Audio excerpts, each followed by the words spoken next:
दोपहर को air India की फ्लाइट संख्या AI 171 दुर्घटनाग्रस्त हुई और कई पैसेंजर इसके अंदर हताहत होने की संभावनाएं हैं।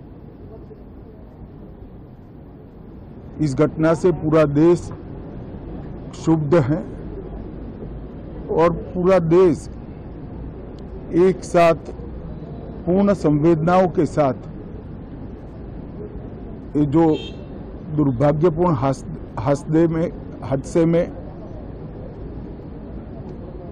पैसेंजर हताहत हुए हैं, इनके परिजनों के साथ खड़ा है। सबसे पहले मैं भारत सरकार, गुजरात सरकार, भारत सरकार के प्रधानमंत्री जी और गुजरात सरकार की ओर से भी जो लोग हताहत हुए हैं, इनके परिजनों के प्रति गहरी संवेदना व्यक्त करता हूं। 10 ही मिनटों में हादसे के भारत सरकार के पास सूचना पहुंची। तुरंत ही मैंने मुख्यमंत्री जी, यहाँ के गृह मंत्री, होम डिपार्टमेंट के control room, civil aviation department, civil aviation मंत्री, सभी से संपर्क किया। प्रधानमंत्री जी का भी तुरंत ही फोन आ गया और भारत सरकार और गुजरात सरकार के सभी डिपार्टमेंट एक साथ होकर राहत और बचाव कार्य में लगे। इस विमान में कुल मिलाकर 230 यात्री देश के और विदेश के और 12 क्रू मेंबर सवार थे। इसमें से एक यात्री का बचने का अच्छा समाचार मिला है, मैं उनको मिलकर आया हूं। मृत्यु का आंकड़ा तो DNA परीक्षण और यात्रियों की पहचान के बाद ही अथॉरिटी अधिकृत रूप से घोषित करेगी, मगर जो यात्री बचा है उसको मैं मिलकर आया हूं। घटना के तुरंत बाद गुजरात सरकार ने बहुत त्वरा से डिजास्टर मैनेजमेंट की सारी इकाइयों को अलर्ट करते हुए, चाहे हेल्थ डिपार्टमेंट हो, चाहे फायर ब्रिगेड हो, चाहे पुलिस विभाग हो, भारत सरकार की भी CAPF को संपर्क कर सभी ने एक साथ मिलकर राहत और बचाव का कार्य चालू किया। मगर 1.25 लाख लीटर ईंधन विमान के अंदर ही था और लगभग